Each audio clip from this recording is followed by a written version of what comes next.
ఏమండి, మీలో ఎంతమందికి P4 పథకం గురించి తెలుసు? ఎందుకంటే P4 పథకం అనేది చంద్రబాబు నాయుడు గారు ఏం చెప్తున్నారంటే రాష్ట్రం మొత్తం దశ మార్చేస్తుంది. ఎవరైతే వెనకబడినటువంటి కుటుంబాలు ఉంటాయో, ఆర్థికంగా వెనకబడి కింద పడిపోయిన కుటుంబాలు ఉంటాయో, అలాంటి కుటుంబాలన్నింటికి ఒక బంగారు అవకాశం అయితే రాబోతుంది అని చంద్రబాబు నాయుడు గారు అంటున్నారు. కాబట్టి ఆయన చెప్పిన మాట ప్రకారంగా ఈ P4 అంటే మీలో ఎంతమందికి తెలుసు అని నేను అడుగుతున్నా. ఎలా అంటే నిన్న పావని గారని, షేక్ పావని గారని ఒక మహిళ మాట్లాడటం జరిగింది. అసలు ఈ P4 పథకానికి వాలంటీర్లకి ఒక సంబంధాన్ని, ఒక కనెక్షన్ పెడితే ఎలా ఉంటుంది, ఈ P4 పథకంలో వాలంటీర్లను భాగస్వాములుగా చేస్తే ఎలా ఉంటుంది అనేది నా అభిప్రాయం. రాష్ట్రంలో ఎవరికి వచ్చాడు ఈ ఆలోచన, మరి నాకెందుకు వచ్చింది అర్థం కాలేదు. దీని గురించి అయితే వివరంగా మాట్లాడబోతున్నాను. కానీ ఖచ్చితంగా వీడియో ఎండ వరకు చూడండి. బాగుంటే బాగుందని చెప్పండి, లేకపోతే లేదని చెప్పండి. మీ అభిప్రాయాన్ని కామెంట్ రూపంలో తెలియజేయండి. ఫస్ట్ అయితే రాష్ట్రంలో ఉన్న వాలంటీర్లు అందరికీ తెలియాలా, అలాగే మొత్తం రాష్ట్రంలో ఉన్న తెలుగు వాళ్ళందరికీ చేరాలంటే ఫస్ట్ మీ బాధ్యతగా లైక్ చేయండి. నా బాధ్యతగా నేను చెప్పాల్సింది చెప్తా, మీ బాధ్యతగా లైక్ చేయండి. లైక్ చేస్తే ఎక్కువ మందికి ఇన్ఫర్మేషన్ షేర్ అవుతుంది, అది నా బాధ. అంతేకాదు కొత్తగా మన ఛానల్ ఇస్తే పక్కాగా సబ్స్క్రైబ్ చేయండి. మీ అమూల్యమైన అభిప్రాయాన్ని కామెంట్ రూపంలో తెలియజేయండి, షేర్ చేయండి కుదిరితే. ఎందుకంటే ఇలాంటి విషయాలు మొత్తం రాష్ట్ర ప్రజలందరికీ తెలియాలి.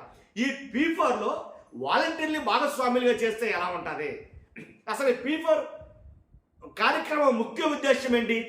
ఒక్క మాటలో చెప్పాలంటే సంపద అధికంగా ఉన్న కుటుంబాలు, ఏవైతే సంపద అధికంగా ఉన్న కుటుంబాలు ఉంటాయో, ఆ సంపద అధికంగా ఉన్న కుటుంబాలు సంపద లేని కుటుంబాల్ని, అంటే ఆదాయం లేని కుటుంబాల్ని, ఆర్థికంగా చితికిపోయిన కుటుంబాల్ని, ఏవైతే అట్టడుగులు ఉంటాయో అలాంటి కుటుంబాలు, జీరో పవర్టీ, అలాంటి కుటుంబాల్ని ఎన్నుకొని వాళ్ళకి మార్గదర్శనం చేయడం, అంటే వాళ్ళకి ఉపాధి కల్పించడం, లేదా వాళ్ళకి ఎలా అయితే డెవలప్ అవుతారో వాళ్ళకి కావాల్సిన వనరులు సమకూర్చడం, వాళ్ళకి కావాల్సిన డబ్బులు సమకూర్చడం, వాళ్ళకి కావాల్సిన ఉద్యోగాలు సమకూర్చడం, వాళ్ళకి కావాల్సిన ట్రైనింగ్ ఇప్పించడం, ఇలాంటివన్నీ ఈ P4 పథకంలో జరుగుతాయి, ఈ P4 కార్యక్రమంలో. అంతే కదా.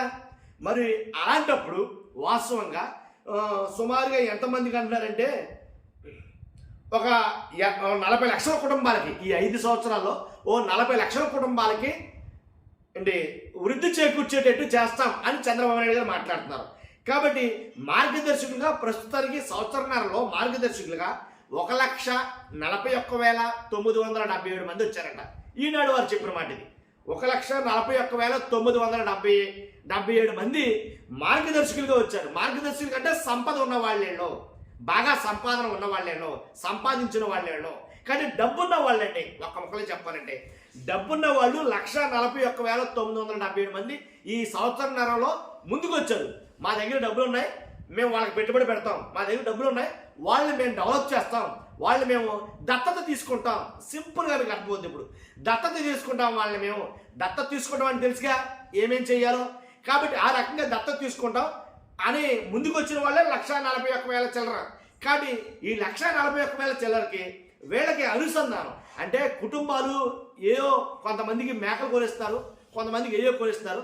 అలా కన్నా నన్ను అడిగితే ఏదైతే మీరు కావాలని పరిగెట్టుకుని ఏదైతే వాలంటీర్లు తీసేశారో 2,50,000 ఎంత చిల్లర, 2,08,000 ఎంత చిల్లర సబ్జెక్టు కరెక్షన్, ఆ 2 లక్షల చిల్లర 2.5 లక్షల మందిని వాలంటీర్ని మీరు పరిగెట్టుకుని తీసేశారు. ఎందుకంటే వైఎస్ జగన్మోహన్ రెడ్డి గారు తీసుకొచ్చిందని అన్నారు. కానీ తీసేసిన వాళ్ళు అందరూ కూడాను ఉద్యోగస్తులే కదా వాస్తవంగా. అంటే అన్ని ఉద్యోగాలు పోయినాయి కదా. ఇప్పుడు P4 అసలు ఆ ఉద్దేశం అది కదా. అంటే ఉద్యోగాలు కల్పించాలి, వాళ్ళ కుటుంబాలను బాగు చేయాలి, అదే కదా దాని ఉద్దేశం. అలాంటప్పుడు ఎవరైతే వాలంటీర్లుగా తీసేశారో వాళ్ళలో పోనీ మీకు నచ్చకపోతే కనుక వాళ్ళలో స్క్రూటినీ చేసి ఎవరు కరెక్టో ఎవరు కరెక్ట్ కాదు, ఎవరు బెనిఫిట్ ఈ కార్యక్రమానికి ఆలోచించి సర్వే చేయించే అవసరం అయితే వాళ్ళలో 2 లక్షల మందిని తీసుకున్నా సరే 2 లక్షల కుటుంబాలు ఉపాధి పొందినట్టే కదా, 2 లక్షల కుటుంబాలు లబ్ధి పొందినట్టే కదా. షేక్ హసీనా అనే మహిళ నిన్న మాట్లాడడం జరిగింది. చంద్రబాబు నాయుడు గారు ఎదురుగా నుంచి మాట్లాడటం అయితే జరిగింది. ఏం మాట్లాడింది ఆవిడ?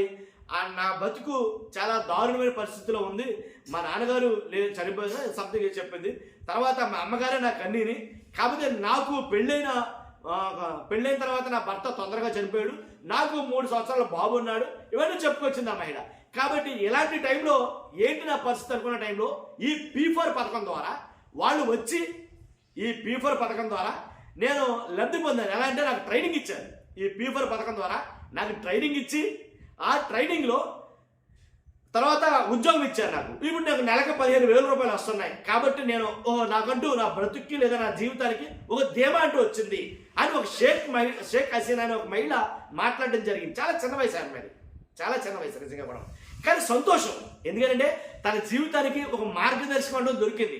కాబట్టి ఎవరంటే HCL వాళ్ళు అనుకుంటా వాళ్ళు. కాబట్టి ఆ కంపెనీలో నాకు ఉద్యోగం అయితే దొరికిందని చాలా సంతోషపడింది. నిజంగా అలాంటి సంతోషం. అప్పుడు చంద్రబాబు నాయుడు గారు మాట్లాడిన మాట ఏంటంటే, ఇది చాలా ఇంపార్టెంట్ అనే కేస్ స్టడీ ఈమెది. ఎందుకంటే చాలా మందికి ఆదర్శం.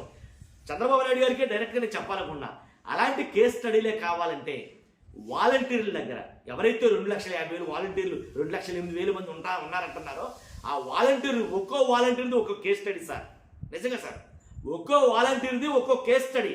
ఎందుకంటే చాలామంది నాకు మెసేజ్లు పెట్టిన వాళ్ళలో చాలామంది మరీ దారుణమైన పరిస్థితి, మరి ముఖ్యంగా మహిళలు, పెళ్ళై భర్త విడిచిపెట్టేసిన వాళ్ళు, అలాగే పెళ్ళై భర్త చనిపోయిన వాళ్ళు, లేదు అసలు మొత్తం కుటుంబంలో ఎవరూ సరిగా లేకపోవడం, ఒక మహిళ మీద కుటుంబం మొత్తం ఆధారపడటం, లేదు ఒక అబ్బాయి మీదే మొత్తం ఫ్యామిలీ అంతా ఆధారపడటం, ఆ అబ్బాయికి ఆ ఉద్యోగం వాలంటీర్ ఉద్యోగం లేకపోతే దిక్కు మొక్కు లేని పరిస్థితులు.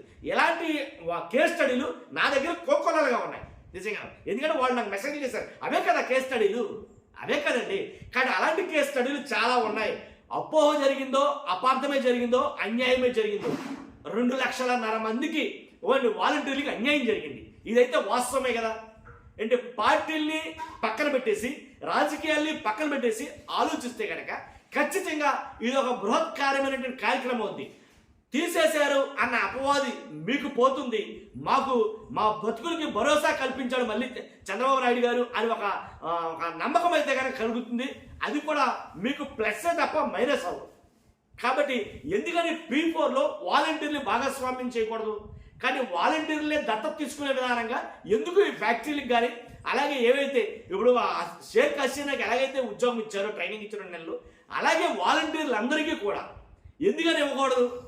ఈ P4లో వాళ్ళని ఎందుకని చేర్చకూడదు అనేది నా అభిప్రాయం. కాబట్టి ఇలాగ వాలంటీర్లు నిజంగా చాలా చితికిపోయారండి నిజంగా. కాబట్టి ఎలా అంటే నడుస్తున్న వాళ్ళు నడుస్తున్నట్టే కూలబడిపోయారు ఎప్పుడైతే వాళ్ళని తీసేశారో. కానీ మీరు కూడా హామీ ఇచ్చారు ఎన్నికలకి ముందు, ఏమని? ఈ వాలంటీర్లకి మేము భరోసా కల్పిస్తాం, భద్రత కల్పిస్తాం, ఉద్యోగ భద్రత కల్పిస్తాం.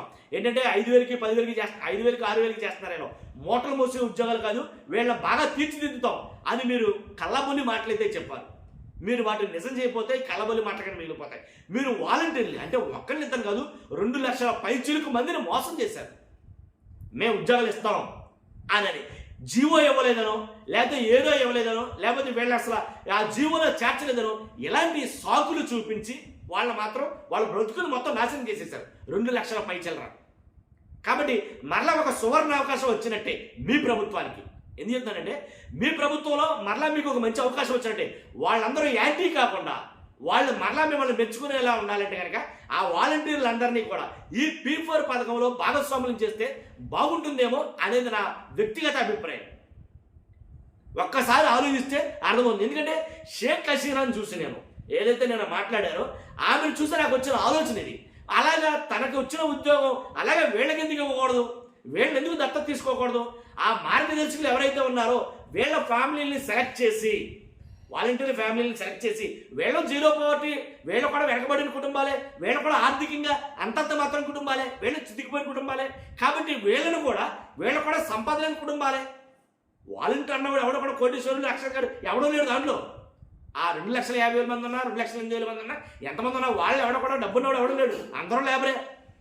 కానీ వాళ్ళను కూడా తీసుకుంటే కనుక డైరెక్ట్ అసలు ఆ కుటుంబంలో అతను ఒక్కరిని తీసుకుంటే ఎంటైర్ ఫ్యామిలీ మొత్తం బాగుపడినట్టే కదా అనేది నాకు అనిపించింది. కాబట్టి ఎందుకని వాళ్ళు వదిలేయడం అలాగా ఏంటి నమ్మించి మోసం చేశారని ప్రభుత్వాల మీద, రాజకీయ పార్టీల మీద వాళ్ళకు ఒక వ్యతిరేకత కలిగించడం ఎందుకని? కాబట్టి ఏ రాజకీయ పార్టీ అయినా ఎవరైనా సరే నేను చెప్పే ఉద్దేశం నా ఉద్దేశం అది. కాబట్టి సంపాదన అధికంగా ఉన్న ఫ్యామిలీలు అతను వాలంటీర్ చేశాడా లేదా అనేది పక్కన పెట్టేస్తే కనుక వాళ్ళని తీసుకోవడం ద్వారా వాళ్ళకు మరలా వాళ్ళ భవితకు ఒక భరోసా అనేది ఏర్పడుతుంది. నేను అనేది అది. కానీ అట్టడుగులు ఉన్న ఫ్యామిలీలే వాళ్ళకి కూడాను, కానీ వాళ్ళకి సపోర్ట్గా ఉంటే కనుక ఇంకెన్నైనా సాధించగలరు. కాబట్టి మీరు ఏదైతే ఈ లబ్ధిదారుల్ని గ్రామ సభల ద్వారా గుర్తిస్తున్నారో ఆ గ్రామ సభల ద్వారా గుర్తించినప్పుడు గ్రామ సభలలో పెత్తనం చలాయించే వాళ్ళు ఎవరుంటారండి?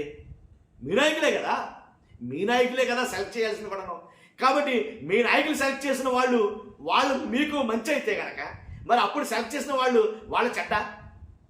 ఒక్కసారి ఆలోచిద్దాం. వైఎస్ఆర్సీపీలో అసలు ఆ ఉద్యోగం రావడమే వాళ్ళు చేసిన పాపమా? వైఎస్ఆర్సీపీ అధికారంలో ఉన్నప్పుడు ఆ ఉద్యోగం వాళ్ళకి రావడమే పాపమా? కాబట్టి మీ హయాంలో ఎవరైతే బంగారు కుటుంబాలకి ఈ వీళ్ళ కింద సెలెక్ట్ చేస్తున్నారో వాళ్ళకి మరి వాళ్ళు చేస్తున్న పాపం అవుతుందేమో తర్వాత. కాబట్టి మీరు సెలెక్ట్ చేస్తే ఓకే, వాళ్ళు సెలెక్ట్ చేస్తే తప్పు. ఇది ఎక్కడే రాజకీయం అండి? కాబట్టి ఒక్కసారి రాజకీయాలను పక్కన పెట్టి పార్టీలను పక్కన పెట్టి మనసుతోటి ఆలోచిస్తే కనుక ఖచ్చితంగా మార్గం దొరుకుతుంది. కాబట్టి మనసుతోటి ఆలోచించాలని చెప్తున్నాను. కాబట్టి మనసుతోటి ఆలోచిస్తే 2 లక్షల పైచిలుకు మంది ఉద్యోగులుగా మారతారు.